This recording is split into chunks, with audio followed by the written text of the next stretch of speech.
이번 에피소드는 시기가 2003년으로 넘어가게 되고요. 홍콩 몽콕의 어느 축구장에서 러 샤오밍이 낡은 야구 모자를 쓰고 있는 관전더에게 고민 상담을 하고 있는 장면으로 시작하게 됩니다.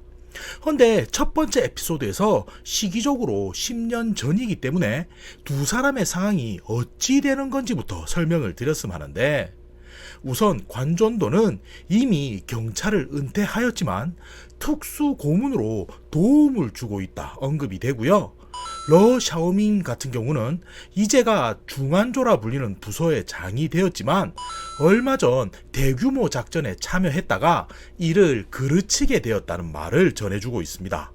그러니까 엄밀히 말하자면 관전도는 현역 경찰은 아닌 시기지만 어느 정도 정보를 공유하면서 도움을 주고 있는 위치인 걸 알 수가 있는 건데, 이때 러 샤오밍은 어떤 고민을 하고 있었냐면, 지난 1월 5일 야오침 지역 경찰들이 합동으로 대규모 마약 사범 검거 작전을 시행했었다라고 말을 하고요.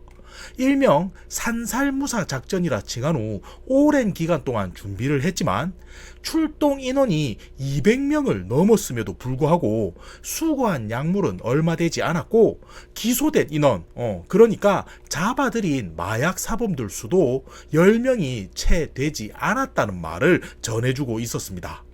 그런데 진짜 문제는 여기서부터 시작인 게, 작전의 성과가 워낙에 좋지 않다 보니 산살무사 작전에 참여한 누군가가 책임을 져야 하는 게 아니겠냐는 게 고민이었는데, 특히 러 샤오밍 같은 경우는 작전 수행을 행하던 도중 마약 조직의 중간 간부를 놓치는 실수도 저지르게 되었다 말을 하고요.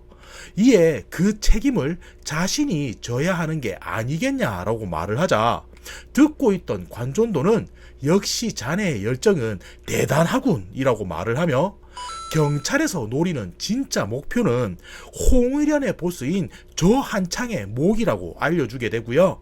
피라미 하나 정도 놓친 걸로 문제 삼지 않을 거니 걱정하지 않아도 된다는 말을 러 샤오밍에게 전해주게 됩니다.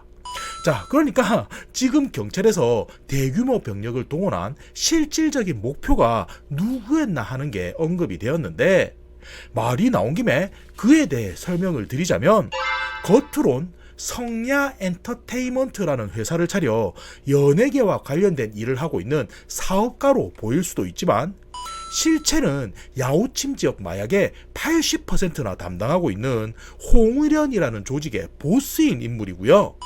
그를 설명하면서 함께 소개할 상대가 이 구역의 2인자인 런더러라는 인물인데, 원래 야오침 지역은 그가 오랫동안 맡아서 관리하고 있었음에도 저한창이라는 인물이 계략을 꾸며 보스의 자리에서 실각하게 되었다고 알려져 있습니다. 헌데 그는 워낙 오래전부터 조직과 관련된 수많은 비밀들을 가지고 있었지만 같은 식구끼리 전쟁이 발발하는 걸 막기 위해 한동안 같은 조직에 몸담고 있다 5년 전에야 흥충하라는 조직을 만들어 독립해 나왔다고 설명을 하는데, 문제는 현재 홍의련의 힘이 워낙에 막강하다 보니 그나마 가지고 있던 런더레의 세력들도 유지하기가 힘든 실정이라 묘사가 되고요. 그의 나이 또한 이제는 노년을 바라보고 있다 보니 경찰에서는 아무리 두 번째 세력의 조직이라 할지라도 흥충하는 그다지 신경 쓰지 않는 듯 여기고 있다고 설명이 됩니다. 그러니까 이 말을 다시 정리하면, 어떻게든 저 한창을 잡아야 한다며 작전을 시행했지만 결과는 안타깝게도 실패했다는 말을 하고 있었던 건데, 이에 다시 한번 관전도는 쓰고 있던 야구 모자를 고쳐 쓰더니 자신은 완차이 지역에서 매춘부들이 실종되는 사건을 부탁받아 한동안 바쁠 것 같다는 말을 전하게 되고요. 딱히 조언이라고 해줄 말은 별 것 없고, 대어를 낚으려면 인내심이 필요하니 순식간에 사라져버리는 기회일지라도 잡기 위해선 기다려야 한다는 말을 전해주게 됩니다.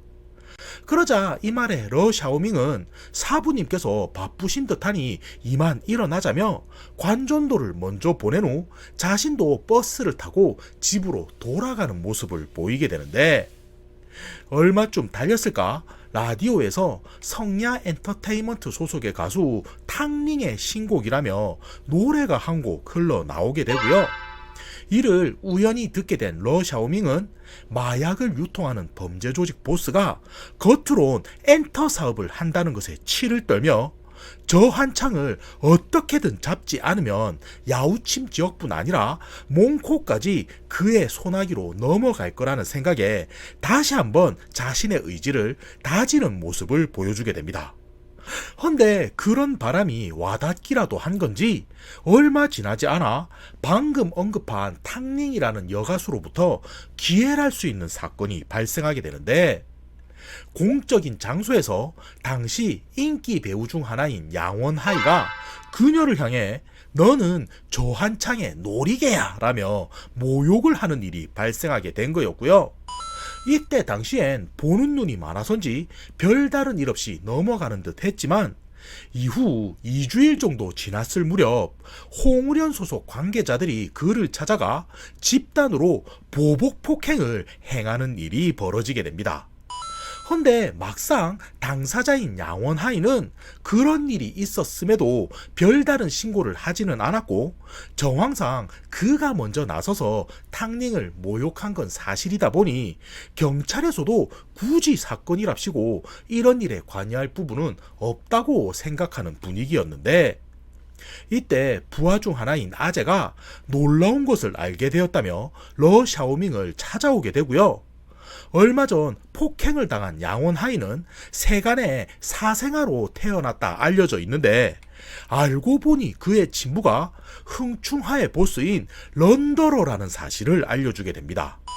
그러니까 지금 당장은 두 조직 사이가 조용한 게 어찌 보면 큰 사건이 발생하기 직전 잠시 숨을 고르고 있는 단계일 수도 있다는 게 되는 건데, 이에 러 샤오밍은 아무리 그렇다고 해도 두 조직의 크기가 10배는 차이가 나는데 과연 전쟁이 날까 하는 생각을 가지게 되고요.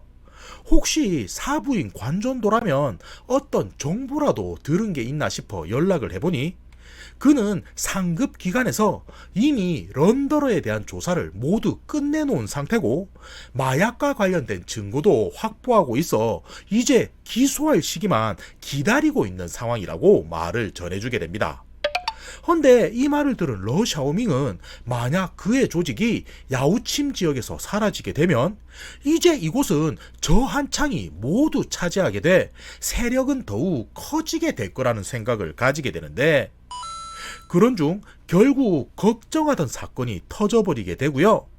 러 샤오밍 앞으로 이름 없는 CD 한 장이 보내져와 이게 뭔가 싶어 내용을 확인해보니, 이번 사건의 발단이랄 수 있는 탕링이 어떤 남성들에게 쫓겨 육교 위까지 달아났다 결국 아래로 추락해 죽어가는 모습이 찍혀 있는 걸 보게 됩니다.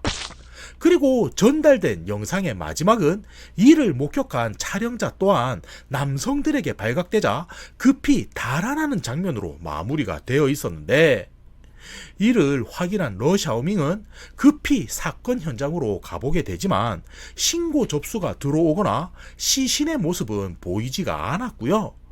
탕링이 사고로 죽은 건지 아님 살인인지까지는 알 수가 없지만 분명 런더러의 부하 중 누군가가 일전의 사건에 복수를 하려고 그녀에게 접근한 후 일으킨 일임은 분명하다고 그는 생각하게 됩니다. 그래서 급히 감식 요원을 불러 현장을 살펴보니 화면 속 위치와 동일한 장소에 루미놀 반응, 그러니까 혈흔 자국을 누군가가 닦아낸 흔적이 있다는 것을 찾게 되는데, 이후 인근의 구덩이 속에서 탕링의 핸드백도 버려져 있는 것이 발견이 되게 되고요. 다시금 영상 속 시간을 살펴본 결과 사건이 발생한 건 지금으로부터 9시간 전인 새벽 1시쯤이었다는 것도 확인할 수 있게 됩니다.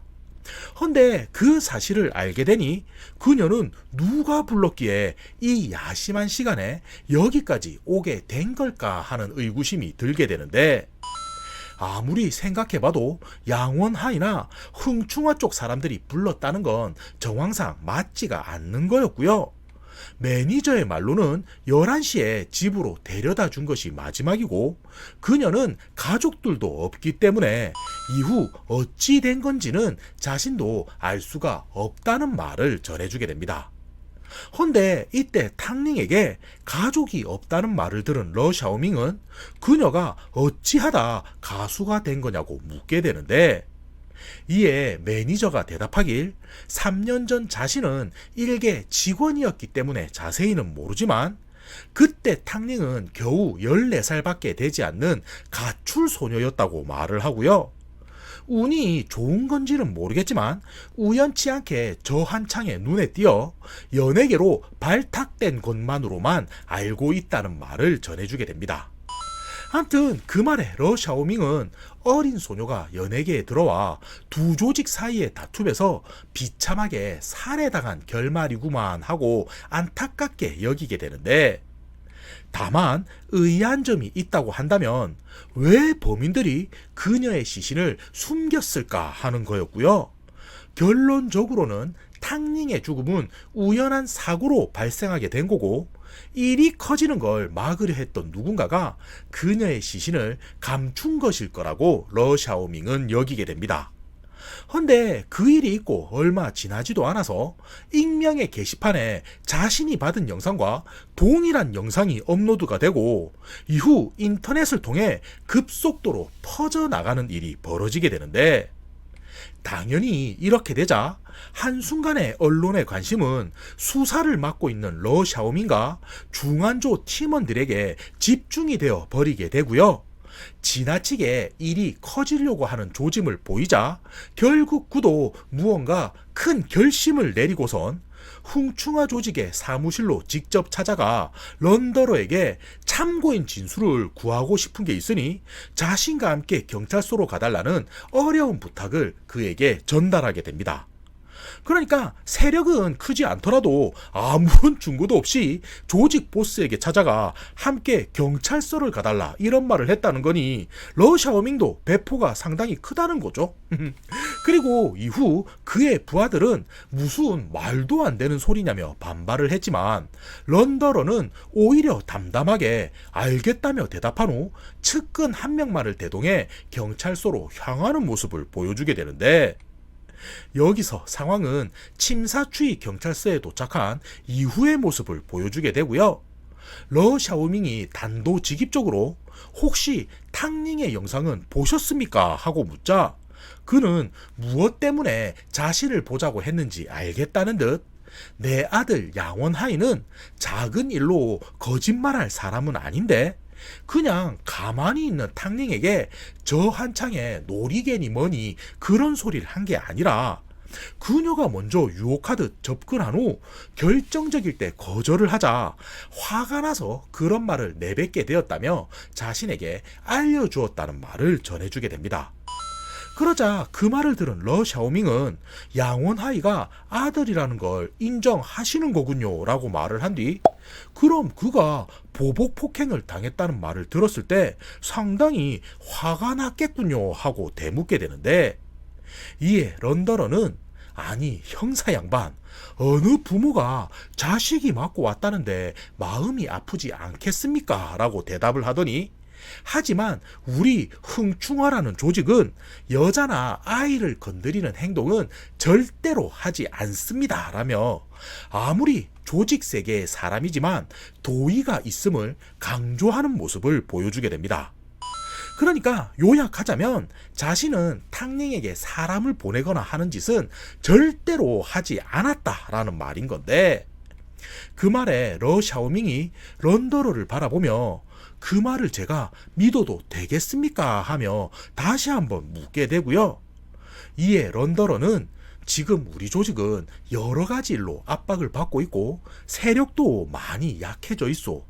그리고 이미 장 씨가 수사를 받고 있는 상황 아니요 라며 예기치 못한 소리를 덧붙이는 모습을 보여주게 되는데, 이에 러 샤오밍은 일전에 관전도가 한 말을 떠올리며 장 씨라는 사람이 흥충화 조직에 대한 정보를 경찰에게 흘린 거구나 하는 걸 깨닫게 되고요. 지금 그가 보이고 있는 반응으로 보아 진짜 누가 탕닝을 죽였는지 모르고 있거나 알고 있다 하더라도 자신의 입으로 쉬 부하의 이름을 내뱉을 사람은 아니라는 것을 느끼게 됩니다.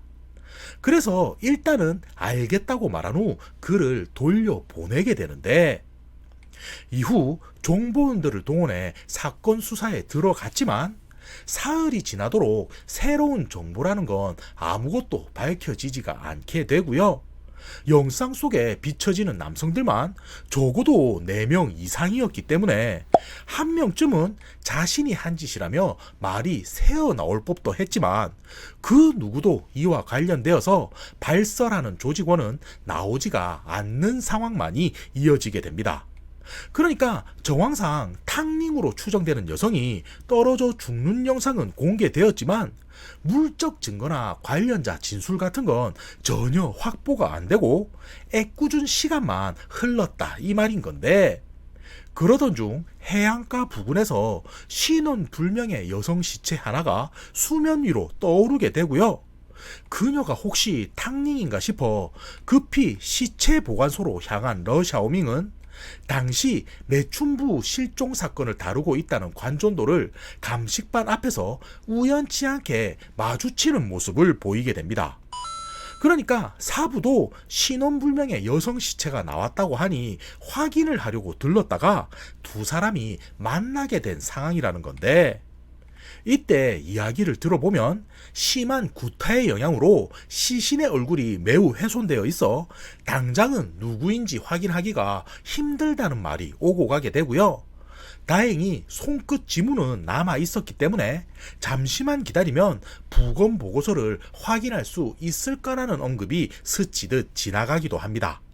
아무튼 그렇게 몇 마디 대화를 나눈 두 사람은 이내 헤어지게 되고, 이때 부하인 아재 같은 경우는 처음엔 저 야구 모자를 쓴 선배님은 누구십니까? 하고 물었다가 이후 전설적인 경찰인 관전도라는 걸 알게 되자 네? 어이쿠 팬이었습니다요 하면서 깜짝 놀라는 모습을 보이기도 하는데, 아무튼 간에 시간이 지나서 부검 보고서가 나오게 되자 발견된 여성은 탕닝이 맞다는 것이 확인되어지고요. 사망 원인 또한 익사가 아니라 전신이 골절 상태, 그러니까 무언가로 맞아서 죽었다는 것도 러 샤오밍은 확인할 수 있게 됩니다. 그리고 이 사실이 언론에 공개되자 홍콩 전체는 떠들썩해지며 또 한 번 모든 관심이 러 샤오밍의 수사에만 집중이 되는 모습을 보여주게 되는데, 문제는 발견된 시신이 탕닝이라는 게 확인되었을 뿐 그 밖의 증거 같은 건 아무것도 나오지 않았다는 거였고요. 러 샤오밍은 머리를 싸매고 이걸 어찌 풀어야 하나 하며 고민하다 책상 위에 놓여진 한 장의 사진, 그러니까 자신과 사부가 함께 찍은 사진이 놓여져 있는 걸 바라보곤 답이 없는 상황에서 고민만 한다고 될 게 아니니 하루 정도는 머리도 식힐 겸 사부의 집에 찾아가 봐야겠다고 생각하게 됩니다. 그래서 몽콕 북동쪽에 위치한 관전도의 집에 향하게 되는데, 이때 집에는 사모님 혼자서만 그를 맞아주게 되고요. 관전도는 오랜 친구와 볼 일이 있어 조금 늦을 것 같다 말을 하긴 했지만 이내 집으로 돌아와 서재에서 두 사람은 이런저런 대화를 나누는 모습을 보여주게 됩니다. 그리고 처음엔 그가 67년 어떤 사건을 해결했기에 영국인의 눈에 띄어 천재 탐정이라 불리웠는지, 그리고 총알이 담긴 유리병은 어떤 의미가 있어 아직까지 보관 중인 건지 하는 걸 물어봤지만 관전도는 그저 옛 기억을 곱씹는 모습만 보여줄 뿐 자신의 자랑에 대해서는 인색해하는 반응을 보여주기만 할 뿐이었는데, 그런 중 책상 위에 런더러라고 적힌 서류 봉투가 떡하니 올려져 있는 걸 보게 되고요. 두 눈이 번쩍 뜨인 러샤오밍이 이게 뭡니까 하고 물어보니 관전도는 예상했던 반응이라는 듯 다른 곳에서 발설하지만 않는다면 괜찮으니 내용을 확인해 봐도 된다며 허락하는 모습을 보여주게 됩니다. 그래서 급히 안쪽을 열어 무슨 정보인가 확인을 해보니 또 한 번 기밀이라 적힌 글자 아래로 장푸라는 이름이 드러나게 되는데, 내용은 그가 동남아 쪽 마약상과 관여가 되어 있는데 홍콩 쪽 세력과도 오래전부터 수차례 거래를 했다는 것이었고요. 이를 경찰에 증언해주는 대신 자신의 가족들은 신분 세탁을 원한다는 것이 적혀져 있다는 것을 확인하게 됩니다. 그래서 이를 본 러샤오밍은 그의 증언만 있다면 저한창과 관련된 홍의련 쪽 세력도 잡을 수 있는 겁니까? 하고 묻게 되는데, 안타깝게도 관전도는 그의 증언만으론 기소가 가능한 건 런더러 뿐이라는 말을 전해주게 되고요. 이에 러샤오밍은 어차피 시간이 지나면 흥충화 세력은 홍의련 조직에 흡수가 될 텐데 이런 게 무슨 의미가 있겠냐며 해결되는 건 아무것도 없는 단순 보여주기식 수사에 분노하는 모습을 나타내기도 합니다. 근데 여기서 제가 살짝만 설명을 드리자면 러샤오밍이 있는 중안조는 우리나라로 치면 강력계 같은 곳이고요. 마약 관련은 다른 부서가 맡고 있다 보니 실적 부분에서는 성과가 있을지 몰라도 근본적인 해결책은 되지가 못한다는 게 되는 거죠. 아무튼 이렇게 되자 답답한 마음에 참지 못한 러샤오밍은 결국 사부에게 다시금 자신이 맡고 있는 사건에 대해서 도움을 요청하게 되는데, 런더러는 절대 자신이 탕닝에게 사람을 보내지 않았다라고 했지만 그의 부하 중 일부가 독단적으로 사건을 벌였을 수도 있지 않냐는 말을 전하게 되고요.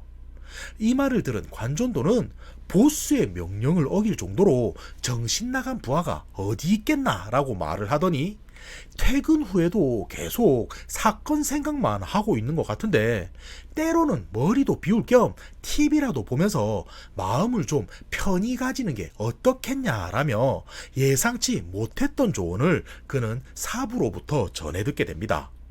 그래서 이에 러샤오밍은 알려주신 대로 그래야겠군요 라고 대답을 한 후 자신의 집으로 돌아가는 모습을 보이게 되는데, 허나 아무리 마음을 편히 가지려 노력해도 살해당한 탕닝의 모습이 떠올라 쉽게 휴식을 취하지는 못하는 상황만이 이어지게 되고요.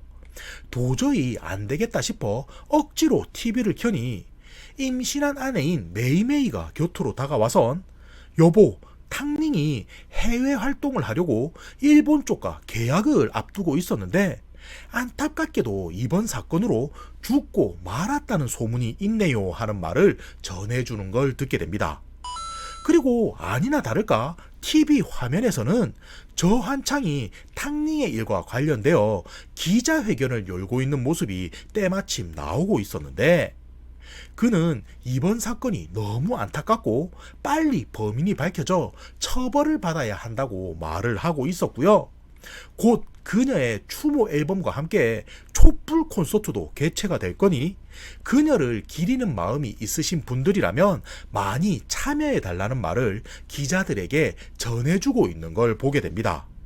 그리고 이 모습에 러샤오밍은 사부님께서 TV를 보라고 한 게 이런 뜻이었구나 하며 무언가 큰 결심을 내리게 되는데, 다음날 날이 밝자마자 부하들을 모은 그는 너희들 날 믿을 수 있겠나 하고 질문을 던지게 되고요.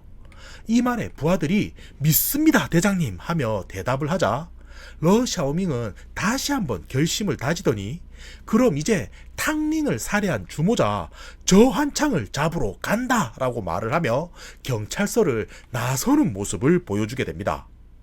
그리고 이후 장면은 저한창과 그의 변호사가 경찰서 접견실 안에서 러샤오밍을 바라보고 있는 상황으로 넘어가게 되는데, 이때 변호사가 아니, 단순 증언을 듣는 거라 한다면 굳이 경찰서까지 불러들일 필요는 없지 않습니까? 하고 묻게 되고요.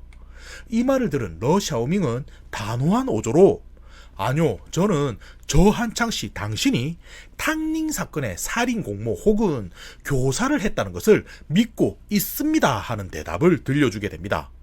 그리고 이제부터는 본격적인 러샤오밍의 신문이 들어가게 되는데, 우선 이 말을 들은 변호사는 어처구니가 없다는 듯 아니, 탕닝은 우리 회사에 큰 수익을 전해준 가수인데 그녀가 죽었으면 우리가 피해자지 어떻게 범인일 수 있겠냐 하는 말을 하게 되고요.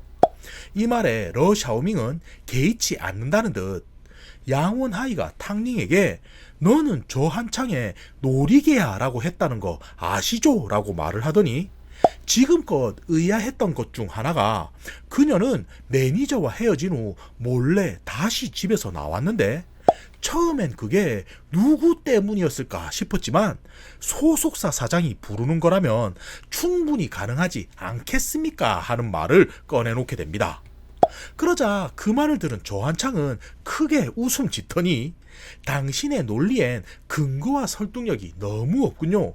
그게 말이 된다 생각하고 하며 비웃는 모습을 보여주게 되는데, 그 말에 러샤오밍은 아니요, 동기는 있습니다 라고 말을 하더니 최근 탕닝은 일본 쪽에 있는 엔터 회사와 계약을 앞두고 있었다라고 말을 하게 되고요. 현재 그녀는 성야 엔터테인먼트에 소속되어 있기는 하나 14세인 미성년자 시절 당신과 맺은 계약이고 부모 또한 없었기 때문에 그 계약은 후견인 동의서가 없는 무효 계약이었다는 말을 전해주게 됩니다. 그러니까 지금 당장 탕닝이 일본 쪽 회사로 옮기겠다 하더라도 회사에서는 법적으로 그녀를 잡을 수 있는 방법이 없다는 말이라는 걸 알려주게 되는데, 러샤오밍은 여기서 그치지 않고 이어서 설명을 하는 게 회사 입장에서 본다면 기껏 스타로 만든 물건을 다른 곳에 뺏기기보단 차라리 죽여서 홍보 효과를 노리는 게 큰 이윤을 내는 방법 아니겠습니까? 하고 말을 전해주게 되고요. 연달아 어제 기자회견에서 저한창 씨가 TV에 나와 추모 앨범이니 촛불 콘서트니 하는 것도 잘 보았습니다 하는 말을 덧붙이는 모습을 보여주게 됩니다. 그러자 이 말을 들은 조한창은 잠시 머뭇거리긴 했지만 아니, 그건 당신의 추측일 뿐이고 증거는 되지 못하잖소 하며 반론을 하게 되는데, 이 말에 러샤오밍은 갑자기 품에서 부검 보고서를 꺼내 보이더니 탕닝의 시신은 알아보기 힘들 정도로 훼손되어 있었지만 몸에서는 남성의 혈흔이 발견되었다는 걸 알려주게 되고요. 지금 당신 부하들을 상대로 대조 작업을 진행 중인데 현재 누구인지도 밝혀진 상황이고 그를 추궁하는 게 끝이 나면 당신을 기소하는 것에도 문제가 없을 거라는 말을 전해주게 됩니다. 그리고 큰 소리로 언제까지 손바닥으로 하늘을 가릴 수 있을 거란 착각은 하지 마시오 하고 말한 뒤 탁 하고 책상을 내려친 후 복도로 나서는 모습을 보여주게 되는데, 이 모습을 밖에서 지켜보고 있던 아재는 아니 대장님, 부검 보고서에 핏자국 같은 내용이 있었습니까? 하고 묻게 되고요. 이에 러샤오밍은 주변을 한번 살피더니 아니 없었어, 가짜야 라고 말을 한 후 앞으로 48시간 동안 그를 경찰서에 구류할 수 있으니 이제 어찌 나오는지 한번 상황을 지켜보자구 하는 대답을 들려주게 됩니다. 그러니까 블러핑을 했다 이 말인 거고요. 만약 조한창이 캥기는 무언가가 있어 급히 부하들을 시켜 어떤 행동을 하게 하는지 아님 떳떳하게 전혀 그런 게 없다 하며 나서는지 그 반응을 지켜보겠다 이런 거였는데, 이때 뒤에서 모니터를 통해 상황을 지켜보던 관전도가 멋진 작전인걸 하며 칭찬을 해주게 되고요. 갑자기 알 수 없는 신비로운 미소를 지어서 보이더니 그럼 이제 진짜 사건을 해결하러 갈까라고 말을 하며 러샤오밍을 자신의 차에 태운 후 어딘가로 향하는 모습을 보여주게 됩니다. 그리고 운전 도중 하는 말이 왜 자네가 그런 방식을 사용했는지 이해가 안 되는 건 아니지만 상대는 경계심이 많고 워낙에 지독한 놈이라 그런 방법만으론 탕닝 사건을 해결할 수가 없네 하는 말을 전해주게 되는데, 이에 러 샤오밍은 무언가 반박을 하려 입을 열었다. 이내 그의 말을 인정하며 고개를 숙이는 모습을 보여주게 되고요. 그럼 사부님께서는 어떤 묘수라도 있으십니까? 하고 물어보자 관전도는 운전하던 차를 멈추곤 그래서 내가 자네를 이곳에 데려온 것 아닌가 하고 말을 하더니 이제 곧 있으면 이곳에 장씨가 오게 될 걸세 하며 잠시만 기다려보자는 말을 전해주게 됩니다. 그러자 이 말을 들은 러 샤오밍은 아니 일전에 장푸의 증언만으론 런더러밖에 기소가 안 된다지 않으셨습니까? 하며 되묻게 되는데, 이에 관전도는 그래 장푸의 증언만으로는 힘들지 허나 그의 가족의 증언은 다르지 않겠나 라고 말을 하며 얼마 후 모습을 보인 장 샤오링이라는 한 여성을 그에게 소개해주게 되는데, 그녀는 서류상 앞서 말한 장푸의 딸이 되는 여성이었고요. 러 샤오밍을 만난 후 머리를 풀고 쓰고 있던 안경을 벗자 순식간에 그 여성은 죽은 줄로만 알았던 탕닝이 변장을 하고 있었다는 것을 뒤늦게서야 눈치를 채게 됩니다.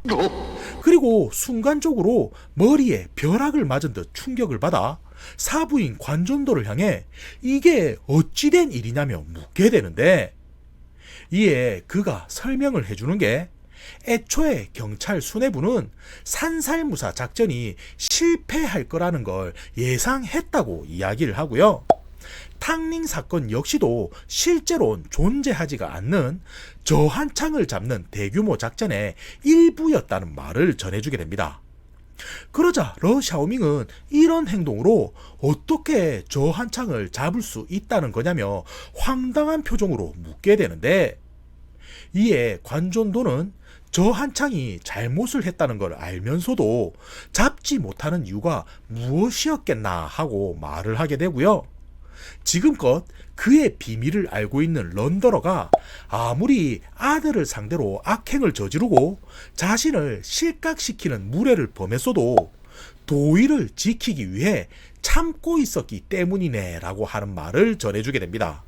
헌데 그러던 중 장푸가 신분 세탁을 조건으로 경찰을 찾아오는 일이 발생하게 되는데, 문제는 그의 증언만으로는 저 한창을 체포하기는 힘든 상황이었다는 걸 알게 된 거였고요. 어찌하면 둘을 엮을 수 있을까 하며 고민하던 경찰 수뇌부는 5년 전 살해당한 종보원의 딸이 성야 엔터테인먼트 소속의 가수인 탕닝이라는 것을 알게 되었다는 말을 전해주게 됩니다. 자, 그런데 여기서 살짝 혼돈이 되실 것 같아 설명을 추가해보자면, 탕닝은 실제 장푸의 딸이 아니고요. 그녀 역시도 신분 세탁을 해서 이제는 장푸의 가족으로 서류상 들어가게 된 상황이 되는 거였습니다. 무슨 말인지 아시겠죠? 아무튼 여기서 중요한 건 그녀의 아버지는 예전 경찰의 정보원이었고 과거 저한창에 의해 살해되었다는 게 이번 사건의 핵심이 되는 건데, 상황을 다시 정리해 보자면 탕닝은 아버지의 복수를 위해서 저한창에게 접근해 성야 엔터테인먼트에 들어간 게 되는 거고요. 이후 경찰들은 어떻게 하면 저한창을 잡을 수 있을까 하며 고민하던 중 우연치 않게 탕닝이라는 존재에 대해 알게 되었다는 게 되는 상황인 겁니다. 그래서 세운 작전이 런더러가 가지고 있는 저한창에 대한 도의를 깨트린다는 것이었는데, 우선 산살무사 작전이 실패로 돌아가며 저한창이라는 존재는 경찰조차 건드릴 수 없다는 것을 일부러 런더러에게 보여주게 되고요. 그 뒤 탕닝을 시켜 양원하이에게 접근한 후 그쪽에서 도발을 하도록 연극을 한 게 되는 상황이었습니다. 그리고 어느 정도 긴장감이 유지되자 이후 탕닝을 찾아가 습격을 한 것도 모두 가짜였다는 말을 해주게 되는데, 발견된 시신은 당시 관전도가 수사 중이던 매춘부 실종 사건의 피해자였다는 말을 해주게 되고요. 당시 그가 시체 보관소에 향했던 것 역시 발견된 시신의 지문을 탕닝의 것으로 바꾸기 위해 찾아갔던 거라고 말을 전해주게 됩니다. 자, 그럼 이런 행동을 해서 결국 무엇을 얻을 수 있나 하는 건데, 이 작전이 성공하려면 권력에 굴하지 않고 고집스런 열정을 가진 경찰이 필요했다 말을 하고요. 그게 바로 러샤오밍 넌데, 예상은 보기 좋게 성공해 넌 아무런 증거도 없으면서 홍의련의 보스인 저한창을 잡아들인 후 궁지로 몰아넣는 것에 성공을 했다는 말을 전해주게 됩니다. 자, 그럼 이제 남은 역할은 누가 하냐면, 그게 바로 흥충화의 보스인 런더러가 되는 건데, 이후 저한창이 아무 일도 없었다는 듯 풀려나게 되면 흥충화라는 조직은 이제 사라지게 되는 거고요. 그런 상황을 막기 위해서라면 저한창이 실제 탕닝을 죽인 범인이 아닐지라도 어떻게든 다른 죄를 밝혀 그가 나오지 못하도록 해야 할 수밖에 없는 상황이 되는 걸 알 수가 있는 겁니다. 그러니까 끝까지 도의를 지키겠다고 한 런더러에게 죄수의 딜레마를 안겨준 상황이 되는 건데, 쉽게 말하자면 자신이 살기 위해선 상대를 배신하는 상황을 만들었다는 게 되는 거고요. 마지막으로 관전도는 자네가 내 제자이기 때문에 이 작전은 분명 성공할 거라 생각했네 하며 말을 건네게 되고, 이후 런더러는 경찰들이 알지 못하는 저한창의 비리와 악행을 밝히며 정의롭지 못하고 비열한 방법이었긴 하지만 시민을 보호한다는 경찰의 철칙을 지키는 모습으로 사건은 마무리가 되는 모습을 보여주게 됩니다. 그러니까 아무런 죄가 없는 가짜 상황을 만들어 실제 죄가 밝혀지도록 이끌었다 이 말이니, 거짓으로 진실을 밝혔다 뭐 이런 게 되는 거죠. 그리고 그 일이 있고 얼마가 지난 후 관전도와 러샤오밍은 신분을 받고 생활하고 있는 탕닝을 찾아가는 모습을 보여주게 되는데, 그녀는 현재 구 아가씨라고 불리는 관전도의 지인과 함께 생활하는 듯 보였고요. 오랜만에 만났는데 밥이나 먹자며 사부가 일상적인 대화를 꺼내자, 이때 러샤오밍은 아무리 그래도 한때 유명 가수였는데 누가 알아보지 않겠습니까 하며 걱정하는 모습을 보여주게 됩니다. 그러자 이 말에 관전도는 자신이 쓰고 있던 야구 모자를 벗어 그녀에게 씌워주며 자, 이럼 됐지 하는 말로 에피소드는 마무리가 되는데, 여기서 제가 몇 마디 덧붙여 보자면, 관전도의 야구 모자를 받게 된 탕링은 복수를 꿈꾸던 사람에서 다시 소녀로 돌아간 듯 수줍어하는 모습을 보여주게 되고요. 에피소드 1위인 흑과 백의 진실에서 애플이라고 나왔던 여성이 야구 모자를 쓰고 있었다 나오는데, 이 장면을 보면 그녀가 누구였을지를 충분히 추측할 수가 있는 장면이 된다고 볼 수가 있습니다. 그러니까 그들의 인연이 10년 넘게 이어졌다는 걸 알 수가 있는 거죠.